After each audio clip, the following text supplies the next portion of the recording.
je me tenais près de la fenêtre de mon salon de beauté, élégance, et je regardais mon frère Artem guider un autre client vers la sortie avec le sourire confiant de quelqu'un qui se sent comme un véritable entrepreneur à succès. Et dire qu'il y a à peine un mois, il ne connaissait même pas la différence entre une éruption progressive et une coupe en dégradé. Tout a commencé le jour de mon 30e anniversaire, lorsque ma mère a organisé un dîner luxueux dans un restaurant chic. Il a invité parents, amis, collègues, tout le monde était là pour célébrer. Artem, radieux sous les projecteurs, a reçu des câlins et des cadeaux avec le scintillement dans les yeux de celui qui se sent comme l'homme le plus chanceux du monde. Jusqu'à ce que ma mère se lève, tape légèrement sa cuillère sur son verre et annonce d'une voix solennelle, « Cher invité, j'ai un cadeau très spécial pour le garçon d'anniversaire. Fils, nous te confions l'affaire familiale. » Et il lui tendit un jeu de clés. Mes clés. De mon salon de beauté, que j'ai construit avec sueur et dévouement pendant 4 ans, en investissant chaque centime et chaque heure de ma journée. Artem, confus, faisant tournoyer les clés entre ses doigts, demanda, « Maman, qu'est-ce que c'est ?»« Ce sont les clés du salon de ta sœur, Juliana. »« C'est à toi maintenant, » répondit-elle, comme si elle portait un simple toast. La salle entière a applaudi, mais j'ai eu l'impression d'avoir reçu un coup de poing dans le ventre. « Maman, de quoi tu parles ? » « Ce sont mes affaires, » protestais-je, tandis qu'elle me murmurait à l'oreille, avec un faux sourire, « Calme-toi, ma fille. C'est pour le bien de ton frère. Il a besoin d'une entreprise sérieuse, après tout, il a déjà 30 ans. » Mais je n'étais pas calme. Ce salon était un rêve devenu réalité. J'avais suivi des cours de coiffure et de styliste, travaillé dans les salons d'autres personnes, économisé chaque dollar pour acheter du matériel. J'ai commencé dans un petit sous-sol, avec peu de clients, jusqu'à ce que je puisse louer un espace décent. J'ai construit une clientèle fidèle, formé une équipe talentueuse et acquis une réputation sur le marché. Et maintenant, sans prévenir, ma mère avait décidé que tout cela appartenait à mon frère, comme s'il s'agissait d'un jouet qu'elle pouvait redistribuer à sa guise. « Maman, nous devons parler. »« Maintenant, » dis-je en me levant de table. « Plus tard, Juliana. »« Aujourd'hui c'est la fête, » répondit-elle, comme si elle me rendait service. J'ai insisté, « Non, maintenant. » Nous sommes sortis dans le couloir et elle, toujours ravie de sa générosité, a demandé, « Pourquoi cette sale tête, ma fille ? Tu devrais être heureuse pour ton frère. »« Maman, tu ne peux pas donner mon salon à Artem. »« C'est le mien, » ai-je explosé. « Pourquoi pas ?» a-t-elle répondu, avec le calme de quelqu'un qui pense qu'elle est propriétaire de tout. « Parce que je l'ai créé, je l'ai subvenu, je lui ai consacré ma vie. » Elle a alors lancé sur la table l'argument qu'elle imaginait irrésistible, « Et qui vous a donné l'argent initial ? Qui s'est porté garant pour financer l'équipement ? » C'était vrai. Ma mère m'avait aidé avec les premiers 100 000 $ et garantissait le prêt. Mais j'avais payé moi-même chaque centime, avec intérêt. Maman, j'ai déjà tout payé. Jusqu'au dernier dollar. Cela ne te donne pas le droit de disposer de mes affaires comme bon te semble, ai-je argumenté. Ah, mais il y a un devoir moral, Juliana. De la gratitude. Une mère aide sa fille, et la fille rend l'appareil quand la famille en a besoin, a-t-elle dit, comme si elle récitait un code sacré. Et puis vint la justification finale, en plus, Artem a besoin d'une direction. Il a déjà 30 ans et ne s'est pas encore imposé. C'était indéniable. Mon frère a changé de métier comme changé de chemise, sans jamais trouver sa place. Mais cela ne voulait pas dire qu'il avait automatiquement droit à ce qui m'appartenait. Si Artem a besoin d'un emploi, il devrait en chercher un ou créer sa propre entreprise, ai-je répondu. Avec quel argent, a-t-elle répondu, comme si j'étais le méchant de l'histoire. Vous avez eu de l'aide. Lui non. Je n'en avais pas non plus. J'ai économisé, j'ai contracté des emprunts, j'ai tout risqué.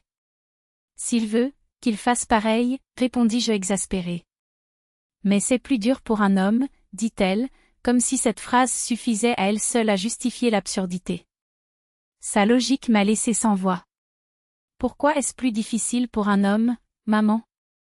Artem est intelligent, instruit, jeune. Qu'est-ce qui l'empêche de construire quelque chose qui lui est propre ? Manque de capital initial, a-t-elle répondu, comme s'il s'agissait d'une sentence définitive. Et j'ai une entreprise prête, qui m'a pris 4 ans à bâtir. Donc la solution est de tout me prendre? Partagez avec votre frère.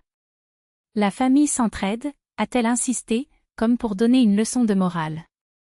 Aider est une chose. Donner ma sueur gratuitement en est une autre, répondis-je fermement. Elle était évidemment offensée. Tu ne devrais pas être si mesquine, Juliana. Tu ne veux pas aider ton propre frère? Je ne veux pas abandonner mon entreprise, maman. Mais je suis prêt à l'aider à démarrer la sienne. Avec de l'argent, des conseils, avec tout ce qu'il faut, à condition qu'il fasse l'effort, ai-je expliqué. Et quel commerce va-t-il ouvrir? Il ne sait rien faire, a-t-elle plaisanté. Alors apprenez, comme j'ai appris. Étudiez, préparez-vous. Je ne suis pas née en sachant être styliste, ai-je argumenté. Je suis retournée à la table, où Artem nous attendait avec un sourire plein d'espoir. Alors, tu as décidé, il a demandé. Non, Artem. Je suis désolée, mais je ne peux pas te donner la salle, répondis-je en le regardant dans les yeux. Son visage est tombé. Que veux-tu dire? Maman me l'a déjà donné, a-t-il protesté, comme s'il était un enfant à qui on avait enlevé son jouet.